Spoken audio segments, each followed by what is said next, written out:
మన కోసం కిషోర్ మరోసారి మీ ముందుకు నమస్కారాలతో. మిత్రులారా, పాల రైతుల సమస్య రగులుతూ ఉంది. రాష్ట్ర వ్యాప్తంగా జనం రోడ్డెక్కుతూ ఉన్నారు. ప్రతిరోజు ఏదో పేపర్లో ఎక్కడో అక్కడ ఏ జిల్లాలో ఏ మండలాల్లో రోడ్డు మీద ఎక్కి వాళ్ళు అమ్ముకోవాల్సిన పాలు కింద పోసి కూడా నిరసన తెలియజేస్తూ ఉన్నారు. ఈరోజు కూడా మేము కలవకుర్తిలో ఈ ప్రయత్నం చేసాము. వర్షం వచ్చినా పల్లీలకు వేస్తున్నాము, గ్రామాల్లో పల్లీలు వేస్తున్నా ఈ విత్తనాలు కొనుక్కోవడానికి ఈరోజు వేసుకోవాలనుకున్న వాళ్ళు కూడా ఎంత బిజీ ఉన్నా కానీ చాలామంది వచ్చారు. అయితే సమస్య ఏంటి అంటే విజయ డైరీ బాగా సమస్యలలో ఉంది. మేము ప్రోడక్ట్స్ అమ్మలేకపోతున్నాం అని చెప్పారు. ఈరోజు తెలిసింది ఏంటంటే చైర్మన్ గారు కూడా మారారట. గుత్తా సుఖేందర్ రెడ్డి గారి అబ్బాయిట, పేరు ఏదో తెలియదు. ఆయన ఈరోజు పదవి బాధ్యత తీసుకున్నారు. డీడీలు అంతా పోయి ఆయన చేస్తూ ఉన్నారు. ఏది ఏమైనా గుత్తా సుఖేందర్ రెడ్డి గారు మదర్ డైరీ చైర్మన్గా గతంలో ఉన్నారు. మరి వాళ్ళ సొంతమా తెలియదు. విజయ డైరీని కాపాడడానికి ప్రయత్నం చేస్తే సంతోషం. ప్రైవేట్ రంగానికి అప్పచెప్పే ప్రయత్నం చేస్తే ప్రభుత్వం ప్రజలని, పాల రైతులని అందరినీ కూడా అన్యాయం చేసేటైంది. అయితే పాల రైతుల సమస్య కొరకు కలిగినప్పుడు కొంత సమస్యలు కూడా వస్తూ ఉన్నాయి. ఏంటంటే గ్రామాల్లో తెలంగాణ పాల రైతులుగా మాకున్న పరిచయం ఉన్న వ్యక్తులని తీసుకురండి అని చెప్తే ఈ వ్యవస్థలో ఒక దురాలవాటు తయారైంది. ఏంటంటే ఎన్నికలలో పోటీ చేసే వాళ్ళంతా మొబిలైజేషన్ కొరకు వేలు జనాలు తరలించడానికి పెడతా ఉన్నారు. అది మామూలు అయిపోయింది. వాళ్ళు పెడితే వాళ్ళకి లాభము, జనాలు కూడా ఎవరిని కొట్టేసుకున్నా అందరిగా ప్రెస్తే కొంత ఉపశమనం అనుకుంటున్నాం. తీసుకోండి, ఇంకా డిమాండ్ చేయండి, మాకు సమస్య కాదు. నీ సమస్య కొరకు కూడా కదలడానికి నీతో పాటు ఉన్న ఎవరైతే ఆ ఊళ్ళో ఎవరు ఉన్నారో మా పాల రైతులు కూడా కదులుతామంటే ఎవరైతే ముందుకు రావడానికి భయపడతా ఉన్నారు. ఎందుకంటే తోడు రావాలంటే వాళ్ళకి భోజనాలు పెట్టియాలి, వాళ్ళకి చాలు కాపియాలి, వాళ్ళకి పెట్రోల్ పైసలు చేయాలన్నా, లేకుంటే ఇంకా అవసరమైతే కొంత నలుగురు దగ్గర దోస్తులు దొరికితే వాళ్ళకి రాత్రికి మందు పెట్టాలి. ఈ సమస్యలు ఉన్నప్పటికీ అన్నీ ఉన్నప్పటికీ కూడా దీనివల్ల ఏం జరుగుతూ ఉంది? సమస్య కొరకు కదలాల్సిన మనం నీ కొరకు నువ్వు కొట్లాడడానికి కూడా ఇంకోటి మీద బాధపడుతున్నాం అంటే తప్పు. సమాజంలో కొంత రెండు ధోరణులు ఉన్నాయి. సమస్యను అర్థం చేసుకొని న్యాయం చేయడానికి తన సర్వస్వాలను జీవితాలను దారపోసి సమాజం కొరకు పనిచేస్తున్న చాలా మంది సోదరులు ఉన్నారు. మేము కూడా అట్లా చేస్తూ అటువంటి పోక ఇందులోనే. కాబట్టి అందరూ ఏదో నాయకత్వం చేయడానికి చేస్తున్నారు అని ఒక నమ్మకం వస్తుంది. సరే, జనం కోసం పనిచేసినప్పుడు నాయకత్వం వస్తుంది, రావాలి కూడా. పుట్టిగా వినాయక చవితి కాడా లేకుంటే ఇంకో దగ్గర బ్యానర్లు పెట్టుకొని, లేకుంటే ఎవరైనా ఎమ్మెల్యే వచ్చినప్పుడు నేను లీడర్ అని చెప్పుకోవడానికి బ్యానర్లు పెట్టుకునే వాళ్ళకి నాయకత్వం వస్తే తప్పు.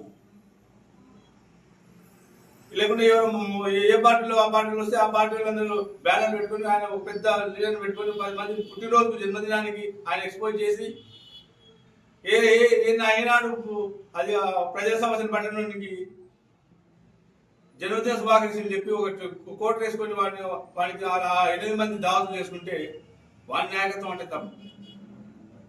కానీ జనం కోసం జన సమస్యను గుర్తించి జనాన్ని రగిలించి నీ బాధ నీ కడుపునొప్పి వేస్తుంది, కడుపు పైనకి వేస్తుంది. వాళ్ళ తండ్రిగా మనం వాళ్ళ సేవ్ మేమేమంటున్నాం, ఏ డాక్టర్ దగ్గరికి పోవాలని చెప్పగలుగుతాం, కడుపు వేసడానికి. ఆ డాక్టర్ మందు ఇస్తాలే అని చెప్పగలుగుతాం. లేకుంటే ఇంకో ఏం చేస్తాం, తెలిసిన వాళ్ళ ద్వారా ఈ మంచి డాక్టర్ ఎవరైనా ప్రయత్నం చేస్తాం. అంతవరకు మేము చేయగలం. సమస్యను మేమే పరిష్కరిస్తాం.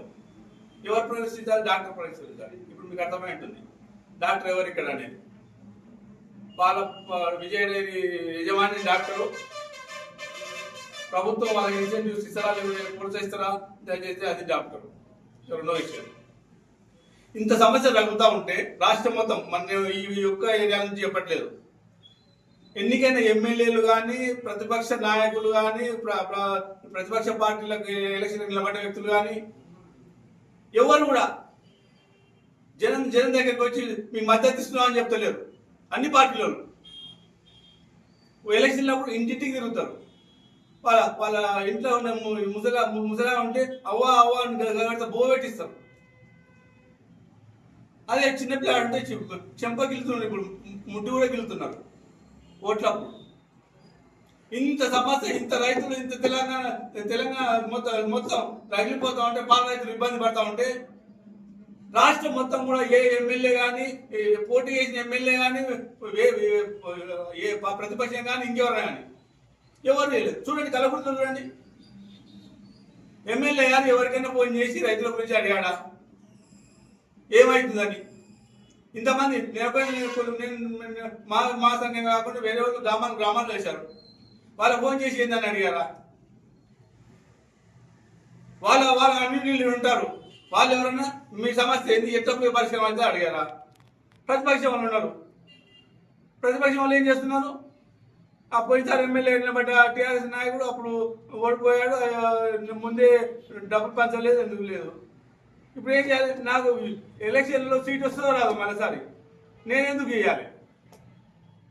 ఇప్పటి నుంచి ప్రయత్నం చేసే సీట్ వస్తుందా రాదు తర్వాత విషయం, ప్రయత్నం చేసే వస్తుంది.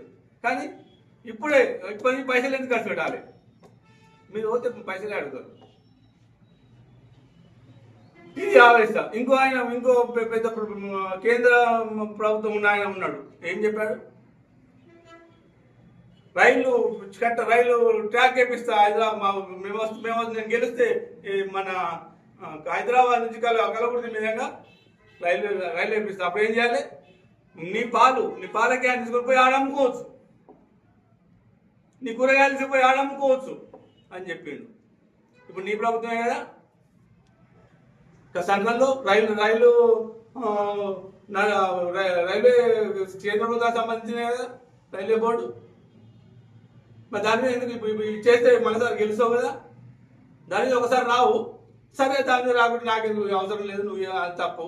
మమ్మల్ని రాయలే చెప్ప, నువ్వు ముట్టిగిలిన రైతాంగం అంతా, వాళ్ళ తల్లిదండ్రులు అంతా పిల్లలకి ఇప్పుడు మంచి సిరిలాగా లేకపోతున్నారు. నువ్వు ముట్టిగిన పిల్లకి సిరిలాగా లేకపోతున్నారు. వాళ్ళ గురించి ఏమైనా ప్రయత్నం చేస్తున్నారా? ప్రయత్నిస్తున్నాం. ఆలోచించారు ప్రజలరా, వాళ్ళు ప్రయత్నించరు. ఎవరికి ఎమ్మెల్యే సీటు ముందే డిక్లేర్ చేసి ఇప్పటి నుంచి ప్రయత్నం చేస్తారు. ఒకవేళ ఎమ్మెల్యే సీటు రాదనుకుంటే చేసే లాభం అంటారు. కానీ ఇంకోవైపు ప్రజా సంఘాలు ఉన్నాయి. ఆ ప్రజా సంఘాలు సీట్ల కొరకు దాని కొరకు కాదు, జనాన్ని చైతన్యం చేయడానికి, జనం సమస్యల మీద అడగడానికి ప్రయత్నం చేస్తున్నారు. అది దాని కొరకు నిలబడుతున్నారు. కాబట్టి దాన్ని ఆలోచన తెలియస్తూ నమస్కారాలతో ముగిస్తా ఉన్నాను.